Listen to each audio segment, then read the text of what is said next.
जय हिंद ऑफिसर्स, क्या हाल है सबके। होपफुली सब लोग बिल्कुल मजे में होंगे, एकदम चकाचक रापचिक।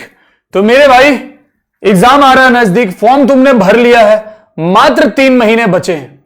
अब जैसे जैसे एग्जाम नजदीक आता है हार्ट बीट तो तुम्हारी तेज होते ही जाती है कि सर तैयारी तो कर रहे हैं लेकिन अब डर लग रहा है। कुछ बच्चे ऐसे भी होंगे जो फॉर्म भरने के बाद नींद से जगते, अब उनको लग रहा है कि सर अब वक्त आ गया तैयारी करने का, लेकिन समझ नहीं आ रहा कि अगले 3 महीने में क्या करें जिससे हमारा मैथ्स का sectional cut off at least clear हो जाए। तो मेरे भाई इस वीडियो में हम बात करने वाले हैं कि आखिरी के 3 महीने में आपकी स्ट्रेटेजी क्या हो सकती है जिससे आपका सेक्शनल कट ऑफ क्लियर हो जाए। मैंने बोला हो सकती है, दैट मींस कि आप चाहे तो इस स्ट्रेटेजी से कुछ अच्छी चीजें निकाल सकते हैं, इसे अपनी सुविधा अनुसार मोल्ड कर सकते हैं। जरूरी नहीं है कि आपको एज इट इज इसको ही फॉलो करना है। ठीक है, स्टार्ट करें विदाउट वेस्टिंग एनी टाइम। चलो भाई, सबसे पहले हम देख लेते हैं कि अभी जो पेपर हुए हैं, रिसेंट पेपर्स जो हुए हैं, उनमें चैप्टर वाइज वेटेज का रहा है। देखने में आपको दिख नहीं रहा होगा, बट मैं आपको क्लियर कट यहां पे बता दूंगा, टेंशन मत लो आप उसके लिए। देखेंगे सबसे ऊपर लॉगरिथम के 2 सवाल 2024 के सेकंड पेपर में। उसके बाद आपको इधर दिख रहा है नंबर सिस्टम, इसको छोड़ देते, सेट थ्योरी एंड रिलेशन, यहां पे आपको इसके मिल रहे हैं 3 सवाल। फिर उसके बाद आप आगे बढ़ेंगे तो ट्रिग्नोमेट्रिक फंक्शन, इसके आपको मिल रहे 7 सवाल। फिर उसके बाद 3 सवाल एंड सो ऑन। सारे चैप्टर का वेटेज आपको क्लियर कट दिख रहा है। यहां पे सारे चैप्टर का वेटेज आपको दिख रहा है। Trigonometric function, properties of triangle, polynomial and quadratic equation के आपको इधर दिख रहे हैं कि भाई 3 से 4 सवाल इसके पूछे गए हैं। फिर उसके बाद आपको इधर दिख रहे हैं कॉम्प्लेक्स नंबर के इस बार 6 सवाल पूछे गए हैं। और सबसे ज्यादा नीचे में आपको प्रोबेबिलिटी दिख रही होगी। प्रोबेबिलिटी के कितने सवाल पूछे गए मेरे भाई? टोटल 15 सवाल पूछे गए हैं। यह दिखाने का मकसद क्या है? यह दिखाने का मकसद यह है मेरे भाई कि आपको यह पता चल सके कि वेटेज किसका क्या है, किस चैप्टर के सवाल ज्यादा पूछे जा रहे हैं ट्रेंड में, यह जानना बहुत जरूरी है। और अगेन फिर से मैं ये बात क्लियर करूंगा, वेटेज कभी यूपीएससी में चैप्टर का नहीं होता है, यूनिट का होता है। जैसे प्रोबेबिलिटी और स्टैटिस्टिक्स को जनरली एक यूनिट में काउंट किया जाता है। अब आपको एक इंटरेस्टिंग चीज दिखाता हूं, यहां आपको दिख रहा है 2020 का पेपर, प्रोबेबिलिटी और स्टैटिस्टिक्स मिला के 19 सवाल, 11 और 5 16 सवाल, 10 और 8 18 सवाल, 8 और 12 20 सवाल, 12 7 19, 10 8 18, 5 और 14 19, 11 8 19, 15 5 20। पिछले 5 साल का ये क्या आपको दिखा कि प्रोबेबिलिटी स्टैटिस्टिक्स मिला के 15 से 20 सवाल तो एक्सपेक्ट कर ही सकते हैं। और करीब करीब आप 20 ही मान के चलिए कि 20 सवाल आप एक्सपेक्ट कर सकते हैं। समझ में आई बात? तो ये होता है यूनिट का खेल। चैप्टर पे नहीं जाएंगे, आप यूनिट पे जाएंगे, देखेंगे कि जैसे यहां वाले पेपर में स्टैटिस्टिक्स के ज्यादा पूछे गए थे, प्रोबेबिलिटी के कम पूछे गए थे। जो लास्ट पेपर हुआ था उसमें प्रोबेबिलिटी के ज्यादा पूछे गए थे, स्टैटिस्टिक्स से कम पूछे गए थे। यहां भी आप देखेंगे तो स्टैट्स का ज्यादा पूछा गया, प्रोबेबिलिटी का कम पूछा गया है। इन दोनों में ही कोई बढ़ जाएगा कोई घट जाएगा। यूनिट पे फोकस करेंगे। बात समझ में आ गई? अब आते हैं काम की बात पे। 3 महीने हैं आपके पास। 3 महीने में मेरे भाई आपका फोकस होना चाहिए हाई वेटेज वाले चैप्टर पे। क्या आपको पूरा तैयार करना जरूरी है? 120 के 120 सवाल के लिए प्रिपेयर करके जाना जरूरी है? नॉट नेसेसरी, नहीं करना। आपको क्या करना है मेरे भाई? आपको प्रिपेयर करना है 70+ क्वेश्चन, या यूं बोल लेते हैं कि 75+ क्वेश्चंस के लिए आपको प्रिपेयर करना है। 70+ भी लेकर के चलेंगे तब भी काम हो जाएगा। बड़ी आसानी से आप 40 क्वेश्चन तो सही कर ही लेंगे। बड़ी आसानी से आप 40 क्वेश्चन तो सही कर ही लेंगे।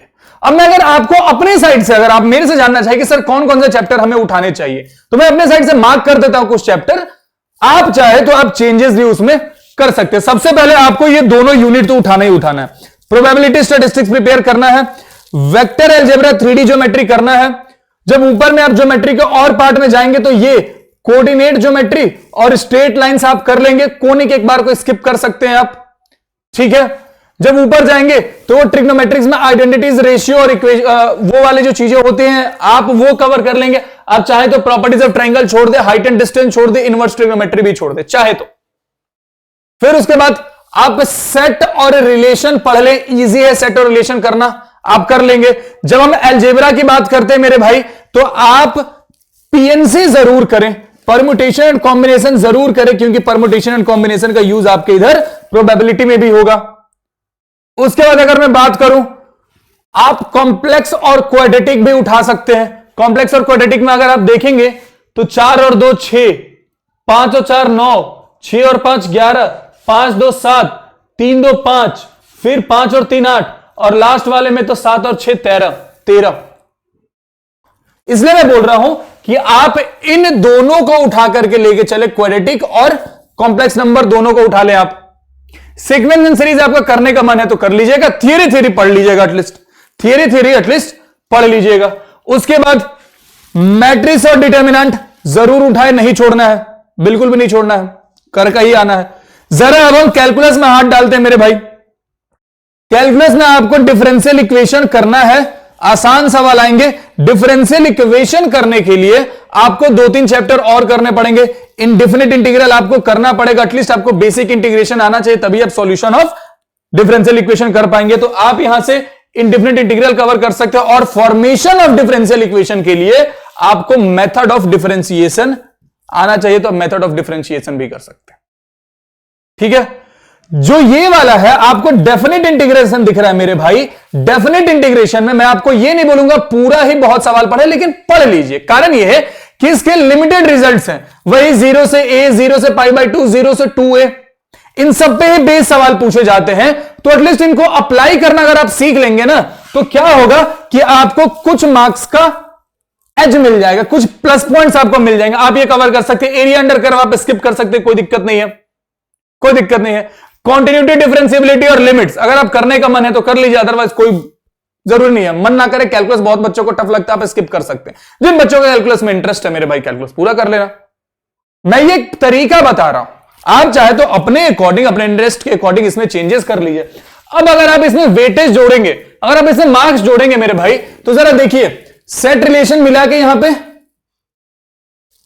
3 7 10, 7 10, 10 और 6, अच्छा 10 और 7 17, 17 और 6 23। नीचे में अगर आएंगे तो 15 और 5 20, यहां पे तो 23 और 20 43 क्वेश्चन तो यहीं पे हो गए, 43 क्वेश्चन तो यहीं पे हो गए। उसके बाद अब मैट्रिक्स और डिटर्मिनेंट को अगर आप उठाएंगे मेरे भाई, यहां तो मैट्रिक्स डिटर्मिनेंट 7 और 3 मिला के 10, 53 क्वेश्चन। मतलब कि अगर आप इन मार्क क्वेश्चन, मार्क चैप्टर को उठा लेते हैं, इन मार्क किए हुए चैप्टर को अगर आप उठा लेते हैं मेरे भाई, तो आपका ये जो 70 से प्लस क्वेश्चन की तैयारी का जो है वो टारगेट तो पूरा हो जाएगा। तो ये चैप्टर सेलेक्ट हो गए आपके। अब तैयारी करनी कैसे, जरा उस पर बात करते हैं। तैयारी करनी कैसे, जरा उस पर बात करते हैं मेरे भाई। देखिए, आप सबसे पहले अपने सोर्स को फिक्स कर लीजिए। आप क्या करेंगे मेरे भाई, अपने सोर्स को फिक्स कर लीजिए। अब ये फिक्स सोर्स का मतलब क्या हुआ, आप एक ही प्लेटफॉर्म फॉलो कीजिए, एक ही टीचर को फॉलो कीजिए। Again I am not saying कि आप मेरे से ही पढ़िए या हमारे प्लेटफॉर्म से पढ़िए, आप कहीं और से भी पढ़ रहे हैं, फिक्स कर लीजिए आप कि वहीं से पढ़ना। अपने टीचर पे, अपने मेंटोर पे भरोसा रखिए, ठीक है। उसके बाद प्रीवियस ईयर क्वेश्चन पे फोकस कीजिए, उठा लीजिए 10 इयर्स के, 10 इयर्स के चैप्टर वाइज पीवाईक्यू रगड़ लीजिए। आप जिस भी टीचर, जिस भी प्लेटफॉर्म को फॉलो कर रहे हैं, वहां की जो डीपीपीज हैं आप उसको फॉलो कीजिए, करिए अच्छे से। अब यहां पे एक ट्विस्ट आता है। ट्विस्ट क्या है मेरे भाई, कि यहां पर रिपीटेशन ऑफ क्वेश्चन पे जरा कम ध्यान दें। मतलब यह हुआ कि आप वेरिएशन ऑफ क्वेश्चन पे फोकस करेंगे। अब आप क्या फोकस करेंगे मेरे भाई, वेरिएशन ऑफ क्वेश्चन पे फोकस करेंगे। मतलब एक ही तरह के सवाल बार बार ना लगाएं, अलग अलग वैरायटी के सवाल लगाएं, जिससे क्या होगा कि आप नंबर ऑफ क्वेश्चंस भले कम करेंगे, लेकिन नंबर ऑफ वेरिएशंस ज्यादा हो जाएंगे। तो अलग अलग तरह के सवाल आपकी आंखों के सामने से गुजरेंगे, तो जिससे पेपर में आपको समस्या क्रिएट नहीं होगी। तो वेरिएशन पे फोकस करेंगे, ठीक है। हर चैप्टर में अगर मैं बात करूं कि सर कितने सवाल हर चैप्टर में करें, तो अब हर चैप्टर में 100 to 150 क्वेश्चन भी अगर कर रहे हैं, 100 to 150 क्या 100 to 120 भी अगर आप कर रहे हैं, तो that's good enough, that's good enough. आपको एक एक चैप्टर में 300 सवाल करने की जरूरत नहीं है, this is not the right time. तो उतने सवाल करेंगे तो जेटी कब पढ़ेंगे, इतना आप करते चलिए रेगुलरली। अब जब आप एक दिन में मान लीजिए मेरे भाई 50 सवाल कर रहे हैं, स्टार्ट कर रहे हैं 50 सवाल से, विथ टाइम जब आपके 5-6 चैप्टर प्रिपेयर हो जाएंगे, तो अब एक दिन में 70 सवाल पे जाइए, जिसमें से आपके 50 सवाल नए होंगे और 20 सवाल पुराने रिवीजन वाले होंगे, क्योंकि टाइम ही तो आपको कम है ना, 3 महीने का टाइम है, इसी में आपका रिवीजन भी होना है। तो 50 सवाल आप नए लगाएंगे और 20 सवाल पुराने किए हुए लगाएंगे, जो आपके मार्क्ड क्वेश्चन रहेंगे। अब ये मार्क्ड क्वेश्चन का क्या कॉन्सेप्ट है सर?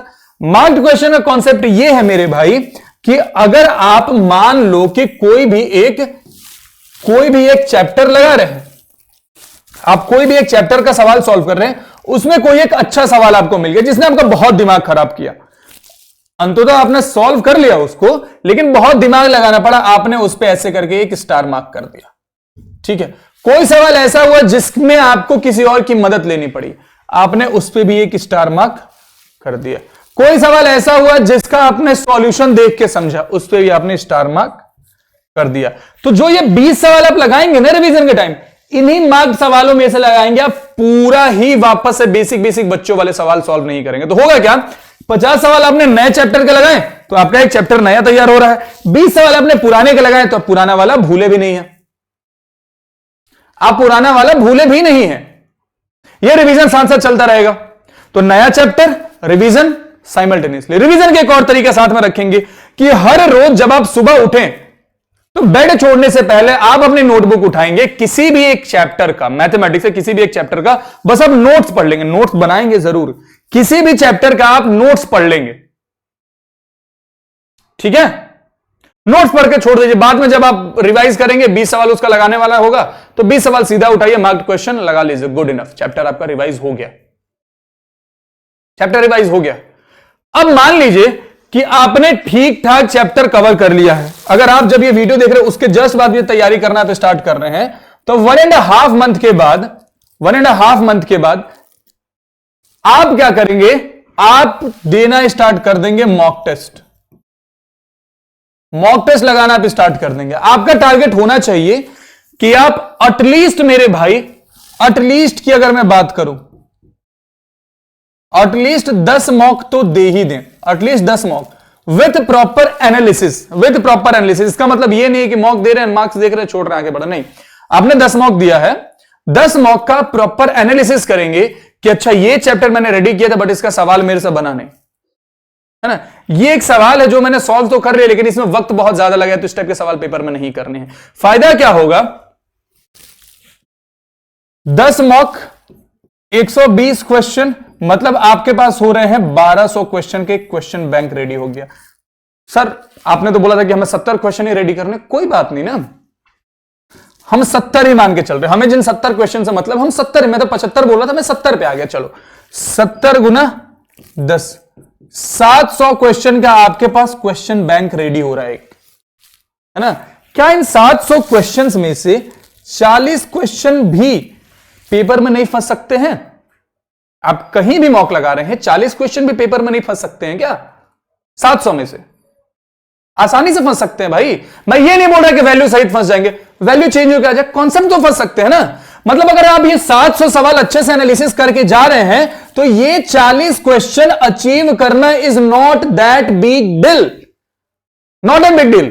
बड़ी आसानी से आप ये 40 क्वेश्चन वहां पे कर सकते हो विथ एक्यूरेसी, और 40 क्वेश्चन का मतलब होता है मेरे भाई 100 मार्क्स। 40 क्वेश्चन का मतलब होता है 100 मार्क्स, इसलिए मॉक टेस्ट देना अति आवश्यक है। 100 से 120 सवाल, 50 प्लस 20 या 50 प्लस 30 वाला केस अपनी कैपेबिलिटी के according, limited chapter, 1 platform, 1 source and good to go. तुम्हें बहुत ज्यादा मेहनत करने की आवश्यकता नहीं, मेहनत तो करनी पड़ेगी लेकिन ऐसे कभी इधर कभी उधर, कभी ये कभी वो नहीं, एक फिक्स डायरेक्शन में आप भागिए।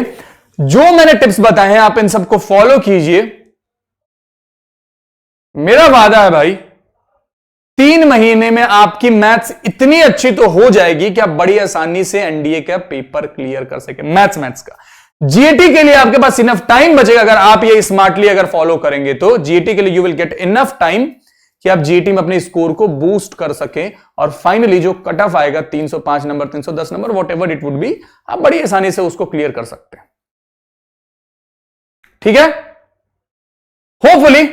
होपफुली आपको ये सारी बातें समझ में आई होंगी कि आपको क्या कुछ करना है, कौन कौन से सोर्स रखने हैं। अगर तुम पूछोगे सर ये 3 महीने में एनसीईआरटी ये परेशानी होगी, मेरा सजेशन है इस 3 महीने में एनसीईआरटी मत पढ़ना, छोड़ देना, कोई दिक्कत की बात नहीं है। पीवाईक्यू तुम्हारा सबसे ज्यादा रोल प्ले करेगा, पीवाईक्यू और मॉक, ये वो दो चीजें जो सबसे ज्यादा रोल प्ले करने वाले, तो कुछ भी छोड़ना, इन दोनों को मत छोड़ना, ठीक है ना। रगड़ के पढ़ो इस 3 महीने। मेरा वादा है मेरे भाई कि 3 महीने बाद पेपर देने के बाद जब पीडीएफ में तुम्हारा नाम आएगा ना, वो चेहरे पे स्माइल और आंखों से जो आंसू आएंगे ना खुशी के, तुम्हारे नहीं, तुम्हारे पेरेंट्स के, वो चीज अचीव करनी पड़ती है। और जिस दिन 3 महीने बाद, 3.5 महीने बाद तुमने वो अचीव किया ना मेरे भाई, एक सुकून मिलता है इधर कि हाँ यार कुछ तो किया है। और वहीं से मोटिवेशन भी मिलता है कि यार एक रिटेन अगर इनको इतना खुशी दे सकता है, तो अगर मैं एसएसबी क्लियर कर लूं तब क्या होगा। उनके लिए पढ़ना, उनके लिए इस 3 महीने खुद को झोंक दो मेरे भाई, मेहनत करो रगड़ के।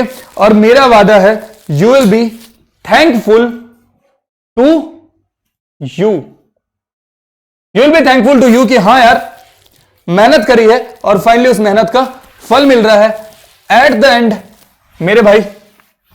THANKYOU,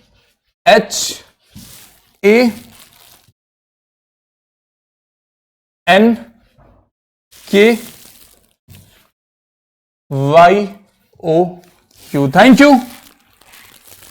एंड होपफुली इस वीडियो से आपको एक डायरेक्शन तो मिल गया होगा कि आपको किस डायरेक्शन में भागना है, किस तरीके से मेहनत करनी है। अगली वीडियो आप कौन से टॉपिक पे देखना चाहते हैं कमेंट बॉक्स में जरूर बताएं, हम आपके लिए ही हैं।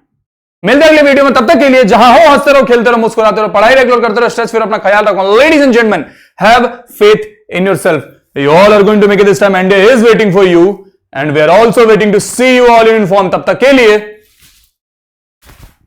जय हिंद।